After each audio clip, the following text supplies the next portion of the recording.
Yeah, all of this room 403.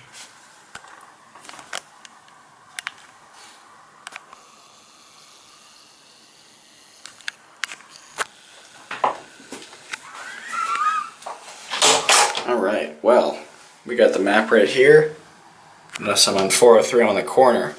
It's a little bit of a weird layout. You see the normal rooms, and this one's weird along with this one. But you got your sort of standard now. Insert door to make the air conditioning work and the lights. Oh wait, I guess. Oh, that's master. I turned something off. I'll keep it on. So you see when you walk in, you get a mirror and a full desk facing a mirror, which is interesting. I would have put the desk in the mirror, but whatever. Got a phone. Sort of cool. You can see a window here, and this actually surprised me. It had an entrance, and look at the rest. So we got your sort of a rack over here with some shelves, storage. Put my suitcase there. It's a little bit big. Coffee and tea and biscuits and stuff like that. An espresso maker. Oh, and a tea kettle, hot water kettle. Down here is a safe and fridge with two hello.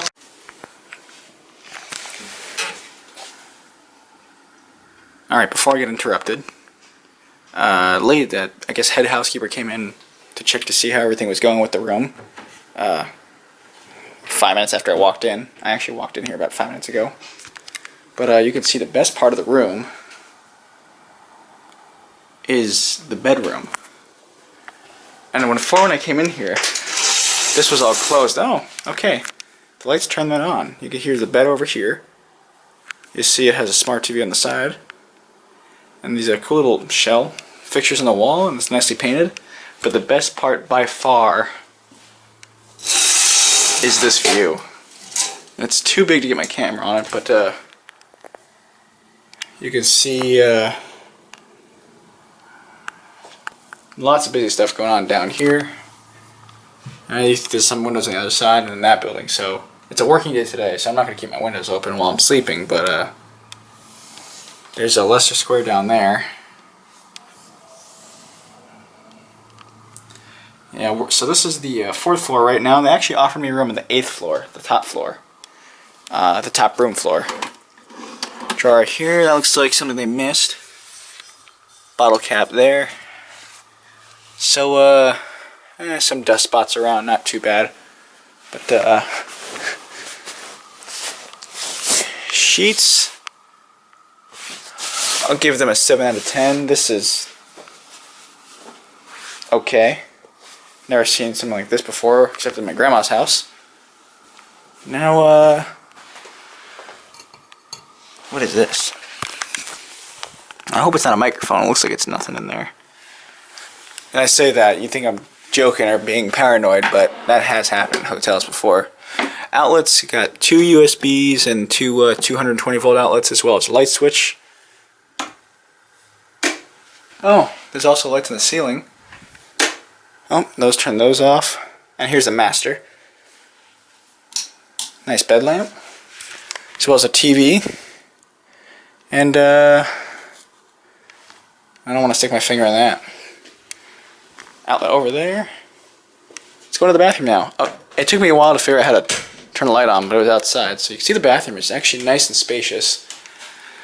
And they do that thing in Britain, or I guess Europe, I'm not sure, where there's no shower curtain and there's no floor lip, so all the water ends up getting everywhere. I don't know why they couldn't just put in a lip right there or whatever, but so there's a shower. It's pretty nice. It's got a handheld and shower gel and shampoo, so you don't need to worry about the little tiny containers. Nice green wall. Rainfall shower head, spray.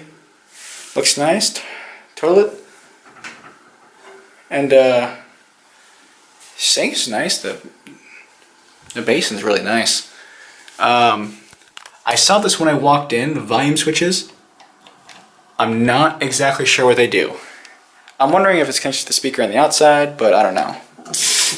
Good water pressure. Hand soap. They use White Company.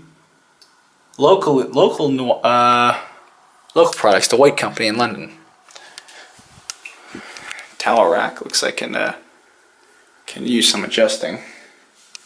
Other than that, oh, you know, the volume is for the TV. That makes sense. Other than that, that's the room tour of the room 403 in the Hotel Indigo, 1 Leicester Square in London.